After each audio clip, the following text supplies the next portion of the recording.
সাবেক প্রধানমন্ত্রী শেখ হাসিনা তিনি যেটা পারেন নাই সেটা জাস্ট একটা মিটিং এ করে ফেলেছেন ডক্টর মোহাম্মদ ইউনূস। এতে সারা বাংলাদেশ এই যে একটা হাফ ছেড়া আসলে আমরা বাঁচতে যাচ্ছি।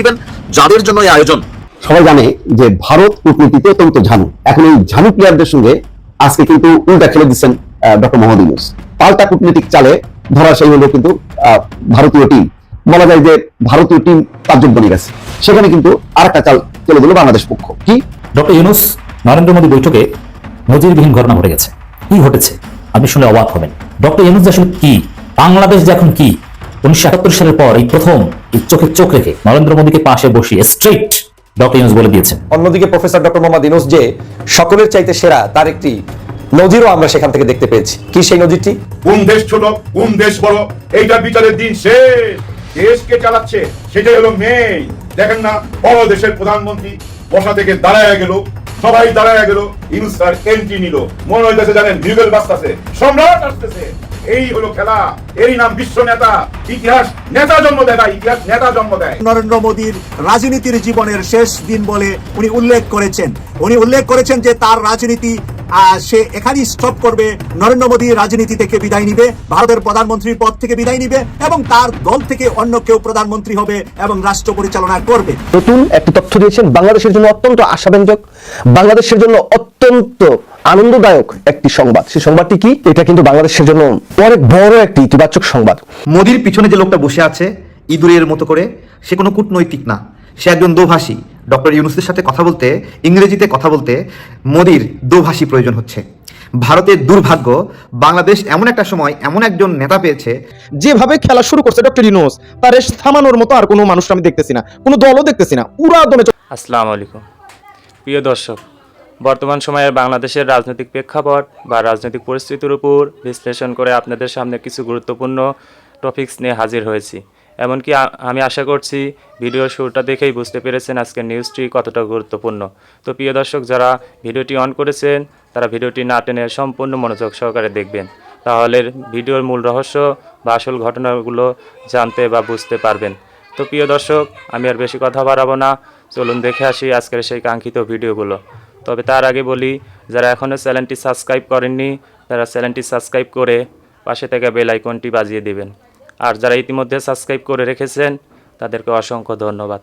তো চলুন দর্শক, আমরা একটা লাইক দিয়ে ধারাবাহিকভাবে সকল ভিডিও বিস্তারিত আলোচনা দেখে আসি। প্রথমত বিষয়ের জন্য ডক্টর মোহাম্মদ ইউনূসকে কংগ্রেচুলেশন দিতেই হয়।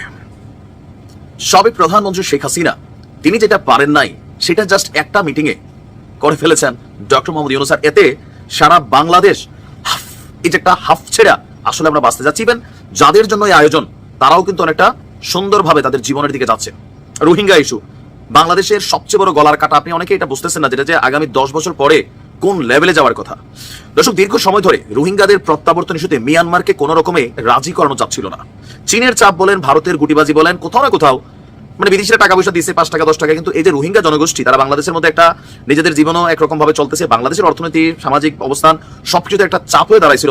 অবশেষে 1,80,000 রোহিঙ্গা মিয়ানমারে প্রত্যাবর্তন হতে যাচ্ছে, আর এদেরকে যোগ্য হিসাবে একটা লিস্ট করা হয়েছে। আর এই সুসংবাদ দিয়েছে আজকে আমাদের প্রধান উপদেষ্টার প্রেস উইং থেকে পাঠানো এক বার্তা।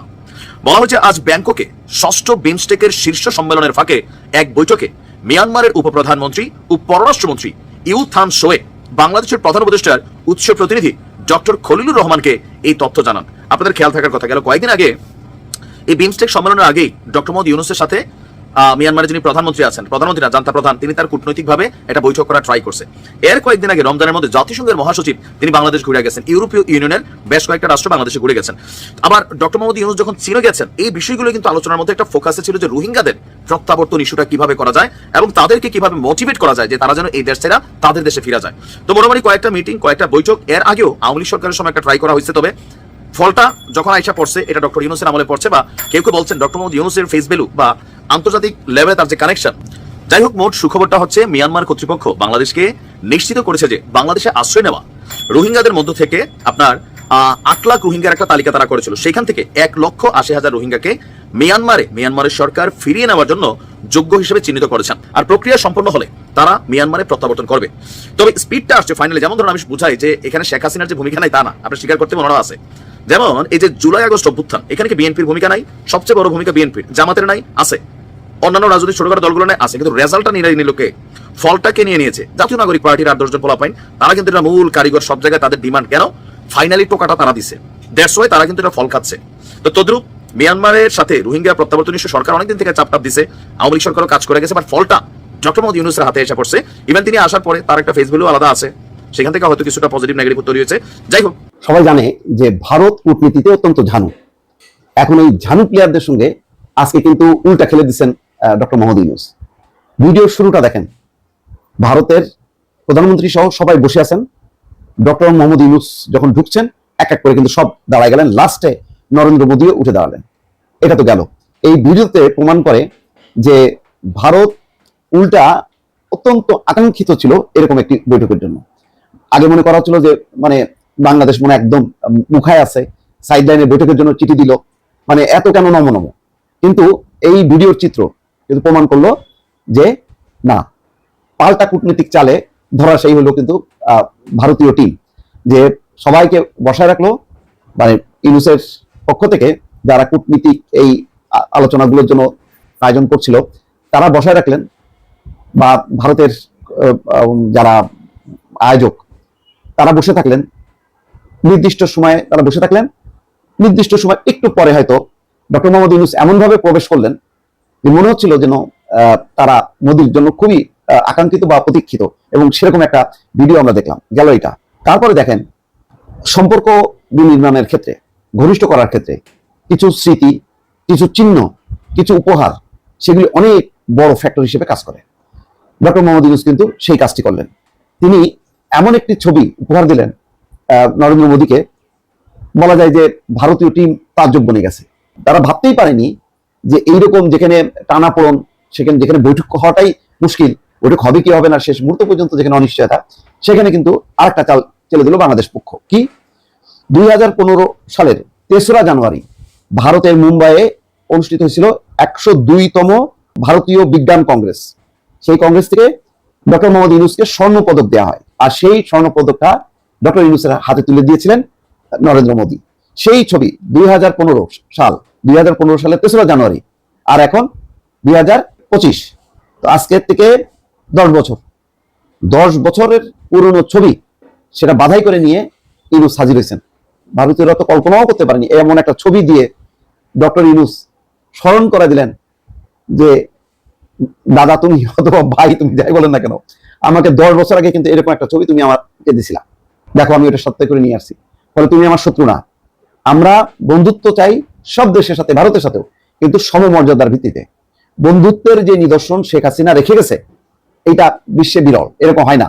এটা হলো ওই মানে কি বলে মালিক আর বৃত্ত যে সম্পর্ক, সেই সম্পর্ক না। আমরা সবাই ভাই ভাই হবো, অথবা মালিক হবো। তুমি ভারতের মালিক, আমি বাংলাদেশের এই মুহূর্তের মালিক, জনগণ আমাদেরকে এই মালিকানা দিছে, এখন আপাতত আমরা সেবা করব, এইরকম একটা সমমর্যাদা হবে, এটাই, আর কিছু না। তো দেখেন, সেই 10 বছরের পুরনো ছবি দিয়ে রীতিমতো চমকে গেল। আপনি দেখেন সেই নরেন্দ্র মোদীর মুখের অভিব্যক্তিটা দেখেন, সেটা আপ্লুত স্বাভাবিকভাবে যে ডক্টর ইউনূস সেই পুরনো ছবি 10 বছর আগের ছবি নিয়ে আমার কাছে দিয়ে দিল।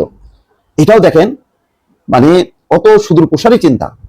বাংলাদেশ এ করছে যে না, আমি আমার নিজের অবস্থানে অটল থাকবো, নিজের মর্যাদাটা রেখে আমি সম্পর্ক স্থাপন করবো, যাকে যে সম্মান দেওয়ার দরকার দিব।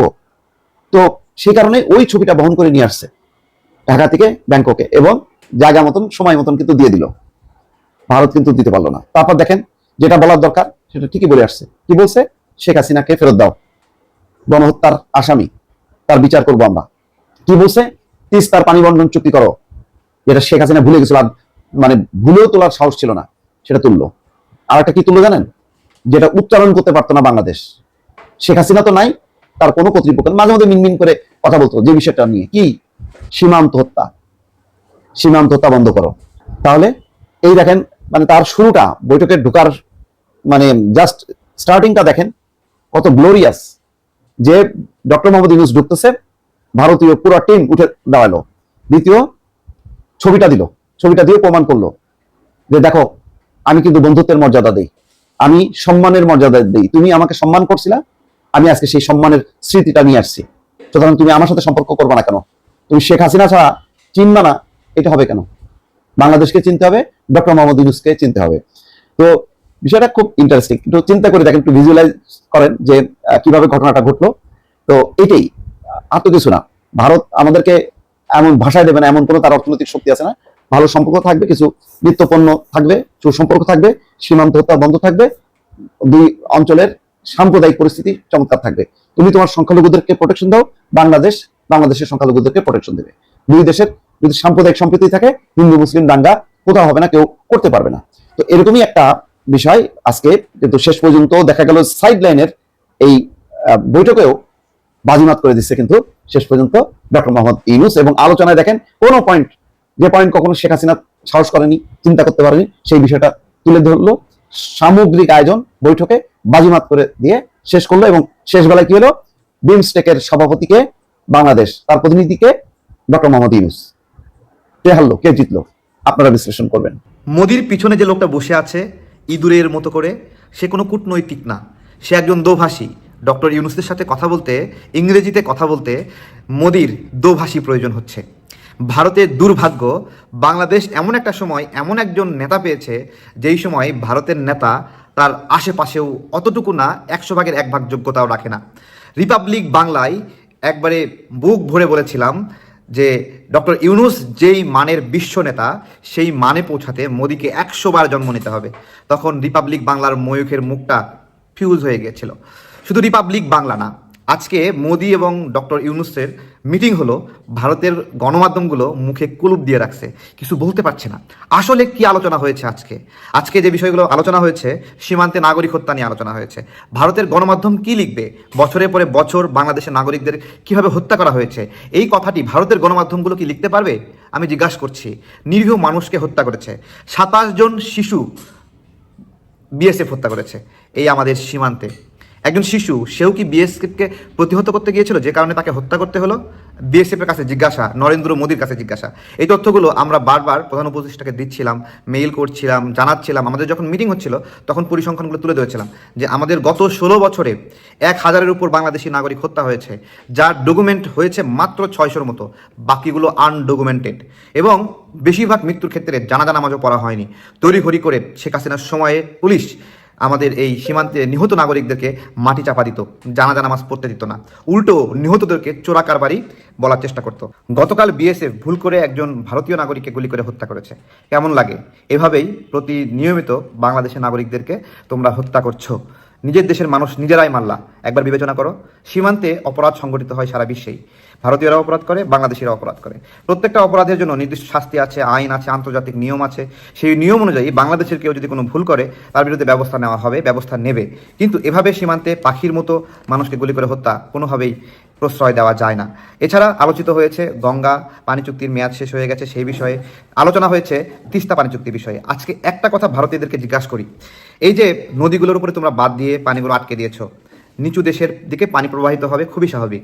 তোমরা যে পানিগুলো আটকায় দিয়ে সারা বছর ধরে এই পানিগুলো সুবিধা নিলাম, যখন পানিটা বেড়ে যাচ্ছে বর্ষাকালে, পানির লোড নিতে পারছে না, তখন এই পানিটা আমাদের উপরে কেন ঠেলে দিচ্ছ? নিজেদেরকে প্রশ্ন করো। আমরা যদি বর্ষার সময় অতিরিক্ত পানির কারণে ক্ষতির ভাগ নিতে পারি, তাহলে শুষ্ক মৌসুমে যেইটুকু পানি আছে সেটুকু পানি কেন ভাগ পাবো না? এই নদীগুলো ভারতে উৎপত্তি হয়েছে এরকম না, এগুলো আন্তর্জাতিক নদী, কমপক্ষে 3টি দেশ থেকে টাচ করেছে এই নদীগুলো। সেই নদীগুলোর পানির হিসাব চাচ্ছি, যেগুলোর উৎপত্তি স্থল ভারতও না, ভারতও ওই নদীগুলোর পানি ভোগ করছে, অন্য দেশ থেকে আসা পানি। সেই পানিগুলোর একটা অংশ, ধরেন 1 বালতি পানি ভারতের কাছে আছে, আন্তর্জাতিক নদীর পানি, ভারতের অধিকার আছে, আমাদের অধিকার আছে। 1 বালতি পানির মধ্যে 1 গ্লাস তো আমরা ভাগ পেতে পারি। আমরা নিচু দেশে যারা আমরা ক্ষতি বহন করি, ক্ষতির ভাগ বহন করি, 1 গ্লাস পানি তো পেতে পারি। এই বিষয়গুলো ভারতীয়রা বোঝে না। এই না বোঝার কারণে আমাদের দূরত্ব।